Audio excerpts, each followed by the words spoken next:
Greetings, this is J.R. Dickey. Thanks for tuning in to our podcast. And by the way, don't forget our website, graceandtruth.net. I hope you're having a great day, but if not, hang with me. It's about to get better. Okay, today we're going to talk about two of the kings of Israel and the lesson that is there in their lives for us. Really important. So hold on, let's get started. King Saul, he couldn't believe it. King Saul. That king thing had a ring to it. Why, only a short time ago, he was searching for lost donkeys for his dad. Now, the most important people in Israel were searching for him, and here among the equipment he hid. Though he stood a good 8 to 10 inches taller than anyone else, he never imagined he'd stand in royal attire. One day, a good-looking rich kid, the next, a king. He'd never expected to wear a crown. We can't really know all that Saul mused while this new position as king over Israel was thrust upon him, but we can learn some extremely powerful lessons in observing him. These points become especially sharp in contrasting Saul with his successor, David. Now, many excellent comparisons have been made and presented over the years between these two men. Thus, we'll seek in this message, in this podcast, to cover just a few points that have become exceptionally poignant to us, and we believe may have direct application for us all. To begin with, Saul and David were both nobodies, each of whom God clearly and specifically anointed to be king. Neither one looked for the office. Both were from fairly well-to-do families, and both are described in the Word as handsome men. Both had significant character flaws, and yet both exhibited greatness under the anointing of God. Both were revered by the people, handpicked by God, sought out by the great prophet Samuel, and yet one, Saul, ended up a devastating failure, a classic illustration for all time of good gone bad, really bad. And this is laid out in Scripture for the saints to ponder. That's because each of us, in following after Christ, will face similar choices.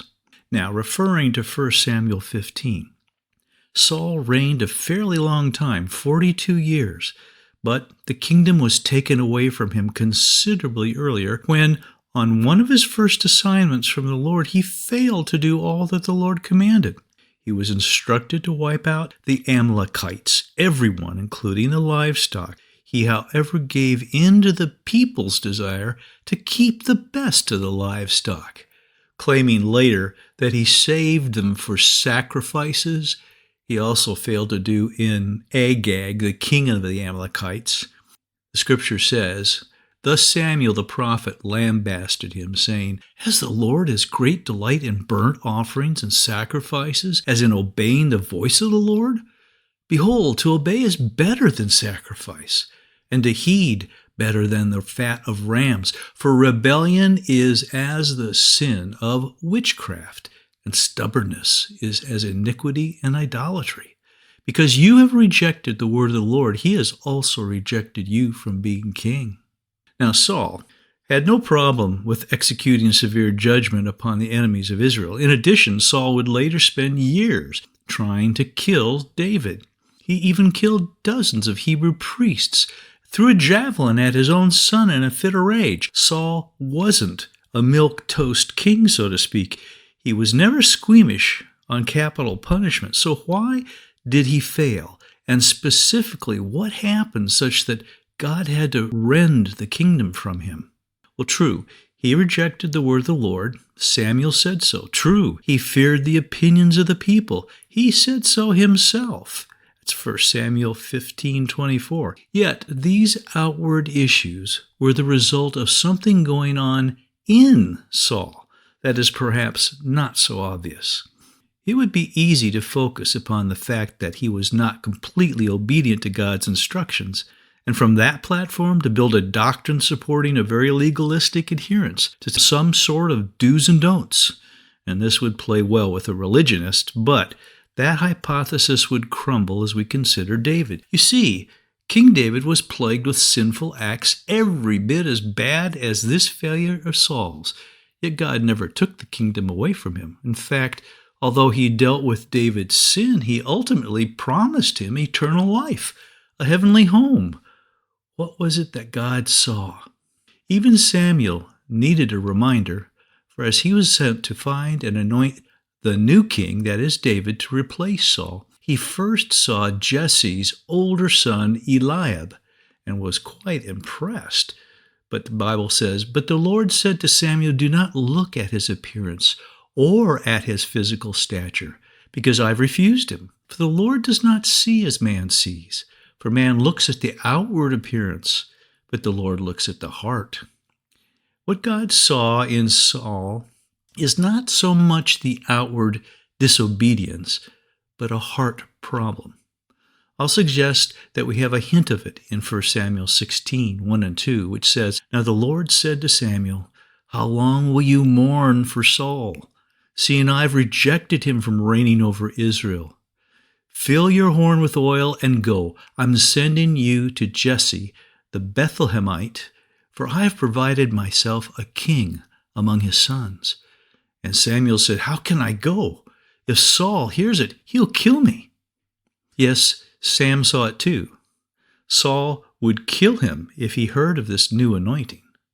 Saul, who once was mind-boggled just by the prospect of being a king, had taken to it with such ferocity that it had captivated him. It owned him. It ruled him.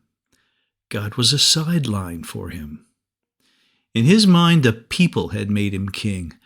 Thus he feared and respected their opinion more than God's. He held on to this position as king with the frantic tenacity of a desperate drowning man.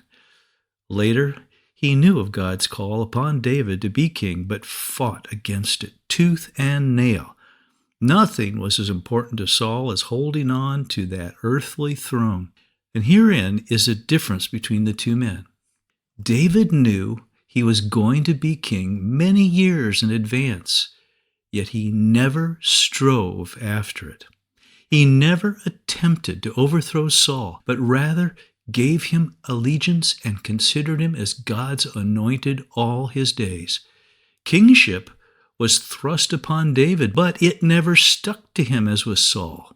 Oh, David remained king, but he never held to it, never lusted to keep it at all costs. In fact, when his own son Absalom sought to dethrone him, he left Jerusalem. Several loyalists followed him, including Zadok the priest. But, the scripture records, the king said to Zadok, "Carry the ark of God back to the city. If I find favor in the eyes of the Lord, he will bring me back and show me both it and his dwelling place. But if he says thus, I have no delight in you, well, here I am. Let him do to me as he seems good." David could lay it down. Saul couldn't. Well, herein is the great lesson for all of us. It's about letting go and holding on. This world is a sticky place filled with sticky stuff. It sticks to the heart. And when it does, it tempts us to hold on to it at all costs, even at the cost of the soul. On top of that, God himself often gives us good things, relationships, ministries, material goods, etc., that he sometimes later tests us with. Will we adhere to them more than to him, or will we let go of them when he requires it of us and hold on to him? Even in heaven, we find those who have been given glorious crowns, casting them before the throne of God. That's in Revelations 4, 9 through 11. And as a consequence, I'll suggest that those who are truly heavenly minded behave in like manner, not just in heaven, but here on earth as well. You see, even Jesus, who the scripture says will subdue all things, will then in turn surrender it all to Father God. Check out 1 Corinthians 15, 25 through 28. It's not that God gives just to take away, no. In fact, the Bible says that the gifts and callings of God are for keeps. That's Romans 11:29. But he does test us from time to time to see what we are holding on to, the gifts or the giver. What has God given you? Good stuff, maybe. Some difficulty. So what are you going to hold on to? If God is leading you to, can you truly let it go? Abraham did with Isaac. Moses did with Egypt. David did with the kingdom. Paul did with his stuff and status. Jesus did with his very life. And Father God did with his own Son.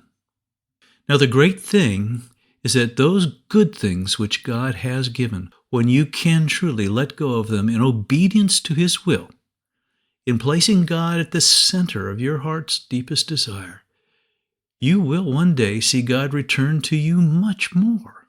As for the sticky stuff of the world, keeping God in that central role makes you stick resistant. You can use stuff and love people rather than the other way around. Knowing what and when to let go and what and when to hold on. This is a key discipleship lesson. Lip service doesn't count. Appearances don't matter. God sees your heart and knows the truth. Is an earthly throne sticking to you that shouldn't be? Conversely, are you holding on to what you should be, your faith, your Father? I was so inspired when I learned of a wonderful brother who sincerely sensed the call of God to leave his position as senior pastor of a huge church and to help a struggling little congregation of a couple dozen believers in a foreign country. And by the way, I'm not advocating this for every pastor. But this man heard the call, laid down the big ministry for the small. Interestingly enough, God later called him back to help pastor an even larger work than the one he'd laid down. Now, many of us can lay it down when the cost is small, but personal investment seems to increase the stick value of our earthly thrones. My pastor tells a story of a church meeting in which a man got up and gave a moving testimony of how when he was a young man with only $10 in his pocket, he gave that $10 to the Lord. Now, some 30 years later, he was a multimillionaire. And asserting that God had honored his faith, he claimed, "I'm sure it's because I just gave it all to the Lord." And at that, a sweet old lady chimed in, "And I dare you to do it again." Jesus plainly said, "Suppose a king is about to go to war against another king. Will he not first sit down and consider whether he's able to, with 10,000 men, to oppose the one coming against him with 20,000? If he's not able, he will send a delegation, while the other is still a long way off and will ask for terms of peace. In other words, he knows when to surrender his throne. In the same way, the Bible continues, that is, when God requires it, any of you who does not give up everything he has cannot be my disciple. Salt is good, but if it loses its saltiness, how can it be made salty again? It's fit neither for the soil nor for the manure pile. It is thrown out. He who has ears to hear, let him hear. That's all from Luke 14. Now, may God grant us ears to hear, to discern. May we have hearts filled with heaven, with God's good and perfect ways, with the relentless love found in Christ. May we handle the thrones, so to speak, of God's blessings as David did his. In contrast to Saul, may we hold tightly to the Lord and keep only a loose grip on the things of this life. Now, may you find peace in the midst of every and any storm, and faith to trust God at all times. Look for our next podcast, and may you realize more of His grace today.